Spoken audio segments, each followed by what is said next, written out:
ಯೋಜನೆ. ಈ ಯೋಜನೆ ಒಳಗೆ ಯಾರಿಗೆ ಯೋಜನೆ ಸಿಗ್ತೈತಂದ್ರೆ ನಿಮ್ಮ ಮಕ್ಕಳಿಗೆ ಸಿಗ್ತೈತಿ. ಇದು 1 ವರ್ಷದಿಂದ ಮಕ್ಕಳಿಂದ ಹಿಡ್ಕೊಂಡು 30 ವರ್ಷದ ಮಕ್ಕಳವರೆಗೂ ಮಾಡ್ಬೋದು. ಅದನ್ನು ಹೆಣ್ಣಾಗ್ಲಿ ಗಂಡಾಗ್ಲಿ. ಬರೀ ಹೆಣ್ಮಕ್ಳಿಗೆ ಎಷ್ಟ ಕೊಡ್ತಿದ್ರು ಮೊದಲ, ಹೆಣ್ಣು ಹೆತ್ತವ್ರಿಗೆ ಎಷ್ಟ ಕೊಡ್ಬೇಕಂತ ಮಾಡಿದ್ರಲ್ಲ. ಮತ್ತು ಗಂಡು ಹೆತ್ತವ್ರು ಏನು ಮಾಡ್ಬೇಕ್ರಿ ಅಂತ ಮತ್ತೆ ಪ್ರಶ್ನೆ ಹಾಕಿದ್ರು ನಾವು. ಇಲ್ಲ, ಇಬ್ಬರಿಗೂ ಸಮನಾಗಿ ಕೊಡೋಣ ಅಂತ ಮಾಡಿದ್ದಾರೆ. ಈ 2100 ರೂಪಾಯಿ ಕೊಟ್ಟು ನಿಮ್ಮ ಮಕ್ಕಳ ಹೆಸರಲ್ಲೇ ಒಂದು ID ಮಾಡ್ಕೊಂಡ್ರೆ ಅವ್ರಿಗೆ ಆರಂಭದಾಗ 15,000 ರೂಪಾಯಿ ಸಿಗುತ್ತೆ. ಯಾವಾಗಾದ್ರೂ ಸಿಗುತ್ತೆ. ಅರ್ಥ ಆಗ್ತದೆ. ಬಟ್ ನೀವು ಕೂಡ ನೀವು ಈ ಕೊಟ್ಟರೆ ತೊಗೊಳಕ್ ರೆಡಿ ಇದ್ದೀರಿ ನೀವು, ಹೌದಾ? ಆದ್ರೆ ನೀವು ಯಾರಿಗಾದ್ರೂ ಆರಂಭದಾಗ 100-200 ಸಹಾಯ ಮಾಡಕ್ ರೆಡಿ ಇದ್ದೀರಿ? ಇಲ್ಲ, ಮಾಡ್ತೀರಿ ಪಕ್ಕ? ಕೊಟ್ಟಿರಿ ಯಾರಿಗಾರ? ಒಳ್ಳೆ ಇಸ್ಕೊಂಡಿರಿ? ಕೊಟ್ಟಿರಿ ಇಸ್ಕೊಂಡಿರಿ? ಅದು ಕೊಟ್ಟಂಗಲ್ಲ. ಸಾಲ ಪ್ರೇಮದಿಂದ ಕೊಟ್ಟಿಲ್ಲ ನೀವು. ಅವ್ರು ಹಂಗ ಕೇಳಿಲ್ಲ. ಅಲ್ಲ, ಅವ್ರ ಹಂಗ ಕೇಳಂಗಿಲ್ಲ. ಕೊಡೋರು ಅಂತೂ ಈಗ ನಿಮ್ಮ ಹತ್ರ ರೊಕ್ಕ ಕೇಳ್ತಾರೆ ಅಂತ ಹೇಳಿದ್ರು ಅಲ್ರಿ. ಹಂಗ ಯಾರು ಹೆಂಗ ಕೇಳಂಗಿಲ್ರಿ. ಸಹಾಯ ಮಾಡ್ತಾರ. ಈಗ ಹೊಲ ಮನಿ ಇದ್ದವ್ರಿಗೆ ನನ್ಗೇನು ಯಾರು ದಿಕ್ಕಿಲ್ಲ ಅಂತೀನಿ ಅಂತಾರ್ರಿ. ನಿನ್ ರೊಕ್ಕ ಹೆಚ್ಚಾಗೈತನ ಅಂತಾರ್ರಿ. ನಾವ ಕೊಟ್ಟ ಅನ್ಸ್ಕೋಬೇಕು ಅಂತ ಎಲ್ಲ ಸುಮ್ನೆ ಆಗ್ತಾರ್ರಿ. ಹಂಗ ಹೆಂಗ್ ಕೊಡಕ್ ಬರ್ತಾರ ರೊಕ್ಕನ? ಕೊಡಕ್ ಬರಲ್ರಿ. ಏನೋ ಯಾರಿಲ್ಲ ಗತಿ ಇಲ್ಲ ಅಂದ್ರೆ ಕೊಡ್ಬೋದು. ಅದಕ್ಕೇನು ಇದು ಇಲ್ರಿ. ನಾವ ಎಲ್ಲ ಇದ್ದ ಯಾರು ಕೊಡ್ತಾರ ರೊಕ್ಕನ? ಕೊಡಲ್ರಿ, ಯಾರು ಕೊಡಲ್ರಿ. ಈಗಿನ ಕಾಲದಾಗ ಈಗ ನಾವು ದಾನ ಧರ್ಮ ಅಂತೀವಲ್ಲ, ನಾವ್ ಮತ್ತೆ ಹೆಚ್ಚಕ್ಕೆ ಮೇಲೆ ಮಕ್ಳು ಮರ್ಯಾದಾರ ಹೋಗಿ ದುಡ್ಡು ಹಾಕ್ತಾರ, ತೋರ್ಸ್ಕೋಬಂತಿ ಅಂತೀವಿ. ಅಷ್ಟೇ ಐತಿ ಮಾರ್ ತೋರ್ಸ್ಕೊಂತಿ. ಅದ ಯಾರು ರೊಕ್ಕ ಹಂಗ ಕೊಡಲ್ರಿ. ಯಾರು ದಿಕ್ಕಿಲ್ಲ ಅಂದ್ರೆ ಅಷ್ಟ ಕೊಡ್ಬೋದು. ಒಂದ್ ವೇಳೆ ಹಂಗ ರೊಕ್ಕ ಕೊಟ್ಟಾರ್ಗ ಏನಂತೀರಿ ನೀವು? ಹಂಗ ಕೊಡ್ರಿ, ಅದು ಪುಣ್ಯರೇ. ಅದು ಕೊಡ್ಬೋದು. ಅದಕ್ಕೇನು ಯಾರಿಲ್ಲ ಬಾ ಚಲೋ ಅನ್ನಂಗಿಲ್ಲ. ಈಗ ಐತಿ ಕೊಟ್ಟಾಳ ಕೊಡ್ಬೋದು. ಯಾರು ದಿಕ್ಕಿಲ್ಲ. ದಿಕ್ ಎಲ್ಲರಿಗೂ ಇರ್ತಾರ, ಇಲ್ಲ ಅಂತಲ್ಲ. ನಾನ್ ಮತ್ ಕೇಳ್ತೆ, ಈಗ ದಿಕ್ ಇರ್ತಾರ, ಇಲ್ಲ ಅಂತಲ್ಲ. ಕಷ್ಟ ಕಾಲ ಅಂತ ಬರ್ತಾವಲ್ಲ, ಬಂದ್ರ ಒಂದ್ ತುತ್ತು ರೊಟ್ಟಿ, ಒಂದ್ ನೀರು, ಅನ್ನ ಸಂಪಾದನೆ ಮಾಡ್ತಾರೆ. ಯಾರು ಕೊಡೋದಿಲ್ಲ. ಕೊಟ್ಟವ್ರಿಗೆ ಏನಂತೀರಿ ನೀವು? ಎಷ್ಟು ಅಷ್ಟು ಕಟ್ಟಿ ಮಟ್ಟಿ ಕೊಡ್ತಾರ್ರಿ. 1000 ಗಟ್ಲೆ 500 ಗಟ್ಲೆ ಯಾರು ಕೊಡಲ್ರಿ. ಕೊಡೋದಿಲ್ಲ. ಈಗ ನೀವು ಈ ಲೋಕದಾಗ ಅದಿರಿ, ಆಯ್ತು, ಕರೆಕ್ಟ್ ಐತಿ ನಿಮ್ ಮಾತು. ನಾನೇನು ಕೇಳ್ತಾ ಇದ್ದೀನಿ ಅಂದ್ರೆ, ಕೊಟ್ಟವ್ರಿಗೆ ಏನಂತೀರಿ ಅಂತ ಕೇಳ್ತೀನಿ. ಹೌದಾ? ಈ ಪುಣ್ಯ ಗಳಿಸ್ಕೋಬೇಕಾದ್ರ ಕೊಡ್ಬೇಕು, ಅದಲ್ಲ? ಕೊಡ್ಬೇಕು. ಕೊಟ್ಟದ್ ಕೇಳ್ಬಾರ್ದು. ಅಲ್ಲಿ ನಾವ್ ಕೇಳ್ಬಾರ್ದು. ಇಟ್ಕೊಳ್ರಿ ಅವ್ರು, ಇಟ್ಕೊಳ್ರಿ ಅವ್ರು. ಮತ್ತೆ ಅವ್ರಿಗೆ ಇದ್ರಾಗ ತಂದು ನಮ್ಮ ರೊಕ್ಕ ವಾಪಸ್ತಾರ ಅವ್ರು. ಕರೆಕ್ಟ್ ದಾರಿಗೆ ಬಂದ್ರಿ. ಈಗ ಏನಂದ್ರೆ ಮನಸ್ಸು ಮಂಗ್ಯ ಇದ್ದಂಗ. ಇದು ಒಂಥರದ್ದು ಆಲೋಚನೆ ಮಾಡೋದಿಲ್ಲ ಒಂದೇದ. ಆಮೇಲೆ ನನ್ಗೇನಾದ್ರೂ ಒಳ್ಳೇದನ್ನ ಮಾಡ್ತಾರಲ್ಲ, ಈಗ ನಿಮಗೆ ನಾನು ಏನೋ ಕೊಟ್ಟೆ ಅಂತ ತಿಳ್ಕೊಳ್ಳಿ, ಕಷ್ಟ ಕಾಲಕ್ಕೆ ನೀವು ನನ್ನನ್ನ ನೆನ್ಪಿಟ್ಟಿರ್ತೀರಿ ಅಂತ ನಮಗ ಏನೋ ಅನಾನುಕೂಲ ಆದ ಕೊಟ್ರ ಅನ್ನೋದು ಒಂದು ನೆನಪು ಸಾಯಿ ಮಠ ಇರುತ್ತೆ. ಕೊಟ್ರೆ ಚಿಂತಿಲ್ಲ, ನಮ್ಮ ಆಸೆ ಆಗ್ಯಾರಲ್ಲ ಅಂತ ಅಂತಾರ್ರಿ. ಒಂದು ಮುಳ್ಳು ತೆಗೆದವ್ರನ್ನ ನೆನ್ಪಿಡ್ತಾರೆ. ಒಂದು ಮುಳ್ಳು ತೆಗೆದು ನೀರಡಿಕೆ ಆದಾಗ ನೀರ್ ಕೊಟ್ಟಾರನ್ನ ನೆನ್ಪಿಡ್ತೈತಿ. ಮತ್ತು ಕಷ್ಟ ಕಾಲಕ್ಕೆ ಬಂದವ್ರನ್ನ ನಾವು ತಿಳ್ಕೊಬೇಕಲ್ಲ, ಇವ್ರಿಗೆ ಐತಿ ತೊಂದರೆ ಐತಿ. ಈಗ ನಾನು ಇಷ್ಟೇ ಯೋಚನೆ ಮಾಡ್ತೀನಿ, ಒಳ್ಳೆ ಬಟ್ಟೆ ಹಾಕೊಂಡವ್ರಿಗೆ ಬಟ್ಟೆ ಕೊಡೋದು ಅವಶ್ಯಕತೆ ಇಲ್ಲ ನಾವು, ಹೌದಾ? ಬಟ್ಟೆ ಇಲ್ದವ್ರಿಗೆ ಬಟ್ಟೆ ಕೊಟ್ರೆ ಪುಣ್ಯ ಬರುತ್ತೆ ಹೊರತು, ನೀವು ಬಡವರ ಈಗ ನಾನು ಸ್ಥಿತಿವಂತ ಅದೇನೆ, ನನಗೂ ಸ್ಥಿತಿ ಗಂಭೀರ ಇರ್ತಕ್ಕಂಥವ್ರು ಅದಾರ ಸಮಾಜದೊಳಗೆ. ಅವ್ರನ್ನ ಕಂಡು ಅವ್ರು ನಮ್ ಬಂದಾಗ್ಲಿ ಒಳಗಾಗ್ಲಿ ನಮ್ಮವ್ರಿಗೆ ಮಾಡ್ಬೇಕಂತಲ್ಲ, ಯಾವ ಜಾತಿ ಅವರ ಆಗ್ಲಿ ಅವನ ಹರಕದ ಬಟ್ಟೆ ನೋಡಿದ್ರೆ ನನ್ನ ಮಗದ್ ಒಂದ್ ಒಳ್ಳೆ ಬಟ್ಟೆ ಕೊಟ್ರಂದ್ರೆ ಪುಣ್ಯ ಬರುತ್ತಾ ಪಾಪ ಬರುತ್ತೆ. ಅದನ್ನ ನಾವು ನೀವು ಮಾಡ್ಬೇಕಂತ ನಾ ಹೇಳ್ತಾ ಇರೋದೇನಂದ್ರೆ, ಸಂಸ್ಥೆ ಹೇಳ್ತಾ ಇರೋದೇನಂದ್ರೆ, ನಿಮಗ ಸಾಕಷ್ಟು ಭಗವಂತ ಕೊಟ್ಟಾನ ಭಾಳ ಮಂದಿಗೆ, ಹೌದಾ? ಭಾಳ ಮಂದಿಗೆ ಕೊಟ್ಟಿಲ್ಲ. ಆ ಕೊಟ್ಟವ್ರು ಅದಾರ, ಕೊಡ್ಲಾರ್ದಾರ ಅದಾರ, ಬಡವ ಅದಾನ, ಶ್ರೀಮಂತ ಅದಾನ. ಬಟ್ ಮಾನವೀಯತೆ ದೃಷ್ಟಿಯಿಂದ ನಾನು ಹೇಳ್ತಾ ಇರೋದಂದ್ರೆ, ನಾವು ಒಬ್ರು ಅರಮನೆ ಇದ್ರೆ ನೆರಮನೆ ಬೇಕಂತ ಹೇಳ್ತಾ ಇದೀವಲ್ಲ, ಅದಕ್ಕೋಸ್ಕರ ನೀವೇನ್ ಮಾಡ್ರಿ, ನಿಮ್ಗೆ ಈ ಸ್ವಲ್ಪವನ್ನ ಕೊಡುವುದನ್ನ ಕಲಿಬೇಕಾಗೈತಿ. ಈಗ ಏನ್ ಕಲಿಬೇಕಾಗೈತಿ? ದಾನವನ್ನ ಕೊಡ್ಬೇಕು. ಈಗ ನೀವು ನಮ್ಮ ಸಂಸ್ಥೆಗೆ ದಾನ ಕೊಟ್ರಿ ಅಂತ ತಿಳ್ಕೊಡ್ರಿ. ಎಷ್ಟು ಕೊಟ್ರಿ ಅಂದ್ರೆ, ನೀವು 100 ರೂಪಾಯಿ ನಮ್ಗೆ ಕೊಟ್ರಿ ಅಂತ ಹೇಳಿದ್ರೆ ನಿಮ್ಗೆ 1,000 ರೂಪಾಯಿ ಕೊಡ್ತೀವಿ. ಎಷ್ಟೊಂದು 100 ರೂಪಾಯಿ ಅಂದ್ರೆ 10,000 ರೂಪಾಯಿ ಕೊಡ್ತೀವಿ ನಾವು. ಎಷ್ಟು ಕೊಡ್ತೀವಿ? ನೀವು 100 ರೂಪಾಯಿ ನಮ್ಮ ಸಂಸ್ಥೆಗೆ ದಾನ ಕೊಟ್ರಿ ಅಂದ್ರೆ ನಿಮಗೆ 10,000 ರೂಪಾಯಿ ಕೊಡ್ತೀವಿ. ಯಾವಾಗ ಕೊಡ್ತೀವಿ? ನಿಮಗೆ ಕಷ್ಟ ಕಾಲ ಬಂದಾಗ ಕೊಡ್ತೀವಿ. ದಾನ ಯಾವಾಗ ಕೊಡ್ಬೇಕು? ಅಲ್ಲಲ್ಲ, ನೀವು ದಾನ ಕೊಟ್ಟದ್ದು ದಾನ ಪುಣ್ಯದ ಫಲ ಯಾವಾಗ ಬರ್ತದ? ಮುಂದೆ ಬರ್ತಾ ಹಿಂದಕ್ಕೆ ಬರ್ತದೆ. ನಮ್ಮ ಕಷ್ಟ ಬಂದ ಈಗ ಕೊಟ್ಟಿದ್ದು ಮುಂದೆ ನನ್ನ ಕಷ್ಟ ಕಾಲಕ್ಕೆ ಆಗುತ್ತೆ. ಹಂಗೆ ನಮ್ಮ ಸಂಸ್ಥೆ ಒಳಗ ಅವಾಗ ಆರಾಮಿಲ್ಲದವ್ರದ್ದು ಎಲ್ಲರದ್ದು ಲಿಸ್ಟ್ ಬರುತ್ತೆ ನಮಗೆಲ್ಲ. ದಿನ 106 ಜನರ ಲಿಸ್ಟ್ ಬರುತ್ತೆ. ನಿಮ್ಮ ಪಾಲಿಗೆ 10 ಮಂದಿ ಕೊಡ್ತೀವಿ, 15 ಮಂದಿ ಕೊಡ್ತೀವಿ. ಅವಾಗ 150 ರೂಪಾಯಿ ಕೊಡ್ಬೇಕಾಗತ್ತೆ. ಕೊಡ್ತೀರಾ? ಹೆಂಗ್ ಕೊಡ್ಬೇಕ್ರಿ? ನಮಗೆ ಇನ್ಕಮ್ ಇರೋದಿಲ್ಲ ಅಂತ ಅಂತೀರಿ ನೀವು. ಯಾಕೆ ಕೊಡ್ಬೇಕು ನಾವು ಅಂತೀರಿ? ನಾನು ಹೇಳ್ತಾ ಇದ್ದೀನಲ್ಲ, ನೀವು ಕೊಟ್ರೆ ನಿಮ್ಗೆ ಕೊಡ್ತೀವಂತ. ನೀವು 100 ರೂಪಾಯಿ ಕೊಟ್ರಿ ಅಂತ ಹೇಳಿದ್ರೆ 10 ಜನಕ್ಕೆ 10 ರೂಪಾಯಿ, 15 ಜನಕ್ಕೆ 10 ರೂಪಾಯಿ ನೀವು ಕೊಟ್ರಿ ಅಂದ್ರೆ ಈ 150 ರೂಪಾಯಿ ಜಮಾ ಆಗುತ್ತಲ್ಲ ನಿಮ್ದು.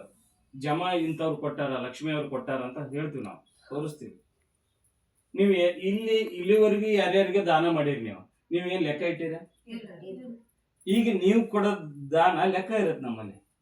ಲಕ್ಷ್ಮಿ ಅವರು 150 ರೂಪಾಯಿ ಕೊಟ್ಟಿದ್ದಾರೆ, 300 ರೂಪಾಯಿ ಕೊಟ್ಟಿದ್ದಾರೆ ಅಂತ. ಈ 300 ರೂಪಾಯಿ, 400 ರೂಪಾಯಿ, 500 ರೂಪಾಯಿ, 1000 ರೂಪಾಯಿ ನಿಮ್ದು ನಮ್ಗೆ ದಾನ ಮುಟ್ಟೆ ಇದೆ ಅಂತ ಹೇಳಿದ್ರೆ, ಈ 3 ತಿಂಗಳಾಗಲಿ 6 ತಿಂಗಳಾಗಲಿ ವರ್ಷದೊಳಗೆ ನೀವು ದಾನ ಕೊಟ್ಟಿರಿ ನಮ್ಮ ಸಂಸ್ಥೆಗೆ ಅಂದ್ರೆ, ನಿಮ್ಗೆ ಆಪತ್ ಕಾಲ ಬಂದಾಗ ನಿಮ್ಗೆ 1 ಲಕ್ಷ ರೂಪಾಯಿ ಕೊಡ್ತೀವಿ.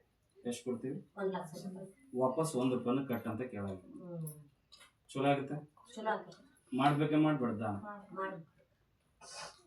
ಯಾಕೆ ದಾನ ಮಾಡ್ಬೇಕನ್ನೋದ್ರ ಬಗ್ಗೆ ನಿಮ್ಗೆ ಹೇಳಿದ್ನ ಈಗ. ಯಾಕೆ ನೀವು ದಾನ ಮಾಡ್ಕೋಬೇಕು ಅಂತ ಹೇಳಿದ್ರೆ, ಇಲ್ಲಿ ಲೆಕ್ಕ ಇರುತ್ತೆ. ನೀವು ಹೊರಗಡೆ ಯಾರಿಗೆ ಏನೋ ಕೊಟ್ಟಿರ್ತೀರಿ, ಉಪಕಾರ ಮಾಡಿರ್ತೀರಿ, ಅದು ಲೆಕ್ಕ ಇರಲ್ಲ. ಬಟ್ ನಿಮ್ಮ ಮನಸ್ಸಿಗೆ ಗೊತ್ತಿರುತ್ತೆ. ಆದ್ರೆ ನಿಮ್ಮ ಮನಸ್ಸಿಗೆ ಏನಿರೋದು ಗೊತ್ತಿರುತ್ತೆ ಅಂದ್ರೆ, ಒಳ್ಳೇದು ಗೊತ್ತಿರುತ್ತೆ, ಕೆಟ್ಟದ್ದು ಗೊತ್ತಿರುತ್ತೆ. ನಿಮ್ಗೆ ಒಳ್ಳೇದು ಮಾಡಿದಾರ್ದು ಗೊತ್ತಿರ್ತೈತೆ, ನಿಮಗೆ ಕೆಟ್ಟದ್ದು ಮಾಡಿದಾರ್ದು ಗೊತ್ತಿರ್ತೈತೆ. ನಿಮಗೆ ಇವ್ರಿಗೆ ಮಾಡಬಾರ್ದು ಅಂತ ಮನಸ್ಸು ನಿರ್ಧಾರ ಮಾಡುತ್ತೆ, ಇವ್ರಿಗೆ ಕೊಡ್ಬೇಕಂತ ಮನಸ್ಸು ನಿರ್ಧಾರ ಮಾಡುತ್ತೆ. ಅರ್ಥ ಆಗ್ತಿದ್ದೇನೆ? ಬಟ್ ನೀವು ನಮ್ಮಲ್ಲಿ ಸಂಸ್ಥೆಯಲ್ಲಿ ಕೊಟ್ಟರೆ ಅದನ್ನ ನಿಮ್ಗೆ ಕೊಡೋ ಪ್ರಯತ್ನ ಮಾಡ್ತೇವೆ. ಈಗ ಮಾತು ಎಲ್ಲಿಗೆ ಬಂತಂದ್ರೆ, ಸಮೃದ್ಧಿ ಯೋಜನೆದೊಳಗೆ ನಿಮ್ಮ ಮಕ್ಕಳಿಗೋಸ್ಕರ ನೀವು 2100 ರೂಪಾಯಿ ಒಂದು ಐಡಿಯಾನ ಮಾಡಿಸ್ಕೊಂಡ್ರೆ ನಿಮ್ಮ ಮಕ್ಕಳಿಗೆ 15,000 ರೂಪಾಯಿ ಆಸ್ಪತ್ರೆ ಖರ್ಚು ಸಿಗುತ್ತೆ. ಇದು 1ನೇ ಪಾಯಿಂಟ್.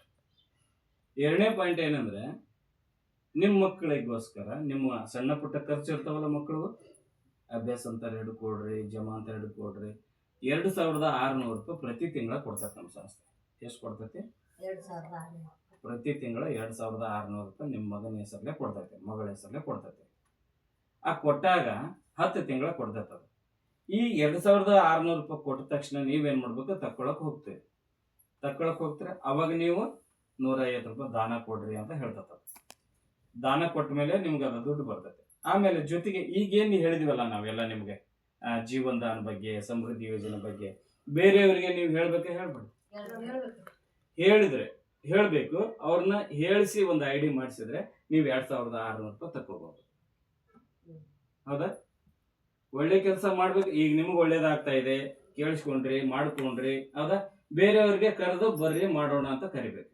ಈಗ ನಿಮಗೆ 100 ಜನ ಗೊತ್ತಿರ್ತಾರೆ, ಎಲ್ಲರಿಗೆ 100 ಜನ ಅಂದ್ರೆ 1000 ಜನ ಗೊತ್ತಾರ. 1000 ಜನಕ್ಕೆ ಹೇಳಿದ್ರೆ ಒಳ್ಳೆ 100 ಜನ ಬರ್ತಾರೆ. ಈಗ 100 ಜನ ಮತ್ 100 ಜನಕ್ಕೆ ಹೇಳ್ಬೋದಾ? ಹೌದಾ?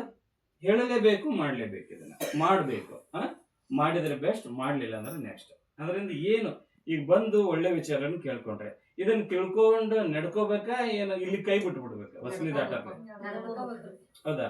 ಮಾಡ್ಕೊಂಡ್ರೆ ಅದರಿಂದ ನಿಮ್ ಪ್ರತಿಫಲ ಐತಿ. ಹೌದ್ರೆ? ಮಾಡ್ಕೊಂಡ್ರೆ 2ನೇದು ಬೆನಿಫಿಟ್ ಏನಂದ್ರೆ ನಿಮ್ಮ ಮಕ್ಕಳಿಗೆ 2600 ರೂಪಾಯಿ ಕೊಡ್ತಕ್ಕಂಥದ್ದು. ಈಗ 3ನೇ ಪಾಯಿಂಟ್ ಏನಂತ ಹೇಳಿದ್ರೆ, ನಿಮ್ಮ ಮಕ್ಕಳು 8th 9th 10th ಓದ್ತಾ ಇದ್ದಾರೆ, ಹೌದಾ? ಅವ್ರಿಗೆ ಆನ್ಲೈನ್ ಕ್ಲಾಸು ಬೇಕು ಅಂತ ಕೇಳ್ತಿರ್ತಾನೆ ಮಕ್ಕಳು. ಇನ್ನು ಹೆಚ್ಚಿನ ಅಭ್ಯಾಸಕ್ಕೆ ಮತ್ತು ಉತ್ತಮ ಶಿಕ್ಷಣಕ್ಕಾಗಿ ಆನ್ಲೈನ್ ಕ್ಲಾಸ್ ಅಂತ ಕೇಳ್ತಾರೆ. ಆನ್ಲೈನ್ ಕ್ಲಾಸು ಫ್ರೀ ಕೊಡ್ತಾರೆ ಯಾರಾದ್ರೂ? ಕೊಡಲ್ಲ. ನಮ್ಮಲ್ಲಿ ಫ್ರೀ ಆಗಿ ಅವ್ರಿಗೆ ಆನ್ಲೈನ್ ಕ್ಲಾಸ್ ಕೊಡ್ತಾರೆ. ಏನಾಯ್ತು? ಮಕ್ಕಳಿಗೆ ಅನುಕೂಲ ಆಯ್ತಾ? ಅದು ಆಗುತ್ತಲ್ಲ. ನಿಮ್ಮ ಮಕ್ಕಳು ಸಣ್ಣವ್ರು ಇರ್ಬೋದು, ಒಬ್ಬರು ಮಕ್ಕಳು ದೊಡ್ಡವ್ರು ಇರ್ತಾರೆ, ಇದ್ದರಿಗಂತ ಆಗುತ್ತಲ್ಲ. ಜೀವನದಾನ ಐಡಿಯಾರ ಮಾಡ್ಕೊಳ್ಳಿ, ಸಮೃದ್ಧಿ ಯೋಜನೆ ಐಡಿಯಾರ ಮಾಡ್ಕೊಳ್ಳಿ. ಒಂದು ಕುಟುಂಬದಾಗ ಯಾರಿಗಿರ್ತಾರ ಅವ್ರಿಗೆ ಮಕ್ಕಳಿಗೆ ಆನ್ಲೈನ್ ಕ್ಲಾಸ್ ಉಚಿತ. ಇನ್ನೊಂದು ಮಕ್ಕಳು ಈ ಪ್ರೌಢಶಾಲೆ ದಾಟಿ ಡಿಗ್ರಿ ಕಲ್ತಿರ್ತಾರ, IAS, IPS, MBBS, doctorate, higher education ಓದಲಿಕ್ಕೆ ಮಕ್ಕಳಿಗೆ ಇಷ್ಟ ಇರುತ್ತೆ ಓದಕ್ಕ, ಪಾಲಕರ ಕಡೆಯಿಂದ ಓದ್ಸಕ್ ಆಗೋದಿಲ್ಲ. ಈಗ ಯಾಕಂದ್ರೆ ಈ ಶಿಕ್ಷಣದ ಮಟ್ಟ ದುಬಾರಿ ಮಟ್ಟಕ್ಕೆ ಏರ್ತಾ ಇದೆ. ಪ್ರತಿಯೊಂದು ದುಡ್ಡು ಕೊಟ್ಟೆ ನಾವು ಅಭ್ಯಾಸ ಮಾಡಿಸ್ಬೇಕಾಗತ್ತಲ್ಲ ಅಲ್ವಾ? ಅವಾಗ ಈ ನಮ್ಮ ಸಂಸ್ಥೆ ನಿಮ್ಮ ಮಕ್ಕಳನ್ನ ಓದಿಸ್ಲಿಕ್ಕೆ 1 ಲಕ್ಷ, 2 ಲಕ್ಷ, 3 ಲಕ್ಷ ಕೊಡ್ತೀವಿ. ಏನ್ ಕೊಡ್ತೈತಿ? ನಿಮ್ಮ ಮಕ್ಕಳನ್ನ ಹೈಯರ್ ಎಜುಕೇಶನ್ ಓದಿಸ್ಲಿಕ್ಕೆ.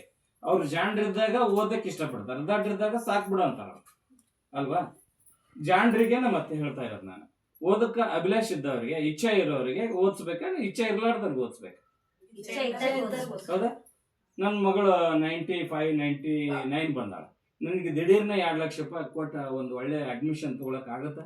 1-2 ಲಕ್ಷ. ಅವಾಗ ನಮ್ಮ ಸಂಸ್ಥೆ ನಿಮ್ಮ ಮಕ್ಕಳಿಗೋಸ್ಕರ ಹೆಲ್ಪ್ ಮಾಡ್ತೀವಿ. ಇಲ್ಲಿ ಜಾತಿ ನೋಡ್ತೀವ? ಜಾತಿ ನೋಡೋದಿಲ್ಲ, ನೀತಿ ಅಷ್ಟೇ ನೋಡ್ತಾ ಇದ್ದೀವಿ. ಅದು ಪ್ರೀತಿ ಇರ್ಬೇಕು. ಅದ ಅರ್ಥ ಆಗ್ತದೇನೆ? ಇದು ಸಂಸ್ಥೆಯಲ್ಲಿ ಆಗ್ತಕ್ಕಂಥ ಕೆಲಸಗಳಿಗೆ ಏನಂದ್ರೆ, ನಿಮ್ಮ ಮಕ್ಕಳಿಗೆ ಓದಲಿಕ್ಕೆ ನಾವು ಉಚಿತವಾಗಿ ಕೊಡ್ತೀವಿ. ಆಮೇಲೆ ಕೊಟ್ಟಂತ ದುಡ್ಡನ್ನು ವಾಪಸ್ ಕೇಳಲ್ಲ. ಆದ್ರೆ ಒಂದನ್ನ ಕೇಳ್ತೈತಿ. ಒಂದನ್ನು ಏನ್ ಕೇಳ್ತೈತೆ ಅಂದ್ರೆ, ಈಗ ನಿನ್ನ ಮಗ ನಮ್ಮ ಸಂಸ್ಥೆಯಲ್ಲಿ ಇದನ್ನು ತಗೊಂಡು ಓದಿದ್ದಾನೆ, ಸಹಾಯ ತಗೊಂಡು ಓದಿದ್ದಾನೆ, ಡಾಕ್ಟರ್ ಆಗಿದ್ದಾನೆ. ಹೌದಾ? ಡಾಕ್ಟರ್ ಆದಾಗ ನಿಮ್ಮ ಮಗನ ಆಸ್ಪತ್ರೆಗೆ ನಮ್ಮ ಯಾರು ಜೀವನದಾನ ಐಡಿ ಮಾಡ್ಕೊಂಡವ್ರು ಹೋದ್ರ ಟ್ರೀಟ್ಮೆಂಟ್ ಚಾರ್ಜ್ ತಗೊಳಂಗಿಲ್ಲ. ಅರ್ಥ ಆಗ್ತದೆ? ನಿಮ್ಮ ಮಗಳು ಡಾಕ್ಟರ್ ಆದಾಗ ನಮ್ಮ ಮಂದಿ ಎಲ್ಲರೂ ಊರ್ ಮಂದಿ ಅಲ್ಲ, ನಮ್ಮ ಯೋಜನೆಗಿರೋ ಮಂದಿ ಯಾರಾದ್ರ ಆತನ ಹೋದ್ರ ನಾ ಜೀವನದಾನ ಐಡಿ ಮಾಡ್ಕೊಂಡಿನಪ್ಪ ಅಂತ ಹೇಳಿದ್ರೆ ಸಾಕು, ಅಲ್ಲಿ ಟ್ರೀಟ್ಮೆಂಟ್ ಚಾರ್ಜ್ ತಗೊಳಂಗಿಲ್ಲ. ಅರ್ಥ ಆಗ್ತದೆ? ಸಹಾಯ ಮಾಡಿದ್ನ, ಸಹಾಯ ಪಡ್ಕೊಂಡು ಓದಿದ್ನ, ಸಹಾಯ ಮಾಡಕ್ ಅವ್ರಿಗೆ ಸಮಾಜ ಸೇವೆ ಮಾಡಕ್ ಅನುಕೂಲ ಮಾಡಿಕೊಟ್ಟತ್ತ. ಒಳ್ಳೆ ಕೆಲಸ ಇದೇನೆ. ಸಮೃದ್ಧಿ ಯೋಜನೆ ಬಗ್ಗೆ ಅರ್ಥ ಆಗ್ತಾ ಇದ್ದೇನೆ ನಿಮ್ಗೆ? ಅರ್ಥ ಆಯ್ತಾ? ಇಷ್ಟು ಕೆಲಸಗಳು ಇದಾವೆ. ಆಮೇಲೆ ಈ ಸಮೃದ್ಧಿ ಯೋಜನೆ ಮಾಡಿಕೊಂಡೆ ಹುಡುಗಿ ಯಾರು ಕನ್ಯೆ ಮದುವೆ ಆಗಿರಲ್ಲ, ಆ ಮಗಳು ಮದುವೆ ಮಾಡ್ಕೊಂಡ್ರೆ ಆ ಮದುವೆ ಮಾಡ್ಕೊಳ್ಳೋ ಟೈಮಿಗೆ, ಆ ಹೆಮ್ಮ ಮದುವೆ ಮಾಡ್ಕೊಳ್ಳೋ ಟೈಮಿಗೆ ಅವಳಿಗೆ ಒಂದು ಸ್ಕೂಟಿನೋ, laptop and mobile, home needs items ಅನ್ನು ಗಿಫ್ಟ್ ಆಗಿ ಕೊಡ್ತಾರೆ ಸಂಸ್ಥೆ. ಈಗ ಮದುವೆಗೆ ಬಂದು ಬೀಗ್ರು ಏನ್ ಮಾಡ್ತಾರೆ? ಬರ್ತಾರ, ಬಂದು ಉಂಡು ತಮ್ಮ ಕೈಲಾದಷ್ಟು ಆಯಾರ ಮಾಡಿ ಹೋಗ್ತಾರೆ. ಲಗ್ನ ಪತ್ರ ಕೊಟ್ಟು ಬಂದಿರ್ತೀರಿ, ಹೇಳಿ ಬಂದಿರ್ತಾರೆ, ಎಲ್ಲಾರ್ಗ ಬರ್ತಾರೆ. ಓಕೆನಾ? ಓಕೆ, ಇದು ಅಷ್ಟಾಯ್ತು. ಒಂದು ಫೋಟೋ ತೆಗ್ದಿರೇನ? ತೆಗ್ದೇನು ಸರ್. ಇದ್ರದಾಗ ತೆಗ್ದೇನ್ರಿ. ತೆಗ್ದಿರಾ? ಗ್ರೂಪಿನ ತೆಗ್ದೇನ್ರಿ. ಮಾಡಿಸ್ಬಿಟ್ಟು ಇದ್ರದ ಕಡೆ ಲಕ್ಷ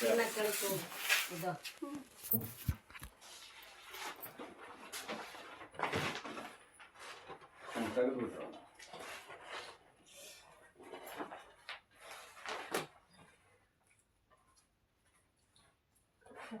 ಈ ಎಲ್ಲ ಫೋಟೋ ತೆಗ್ದಾರಲ್ಲ, ಫೋಟೋ ಗಿಟ ಬಿಡ್ತಾರೆ. ನಿಮ್ಗೆಲ್ಲ ದೊಡ್ಡ ಫೋನ್ ಅದಾವಲ್ಲ, ಒಬ್ರಿಗೆ ಬಿಟ್ರೆ ಎಲ್ಲರಿಗೂ ಹೋಗುತ್ತೆ. ಇವತ್ತು ಸುದ್ದಿ ತಿಳಿಯೋದು ದೊಡ್ಡ ಆಗೋದಿಲ್ಲ ಅಲ್ಲ?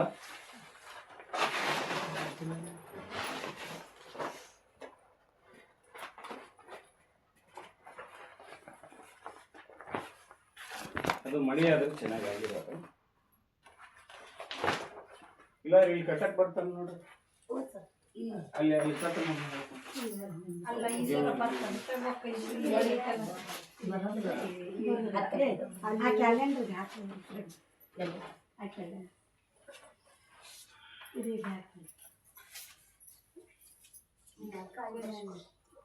ದಾರ ಆಗುತ್ತಿಲ್ಲ. ರಾತ್ರಿ ಅಡ್ಡ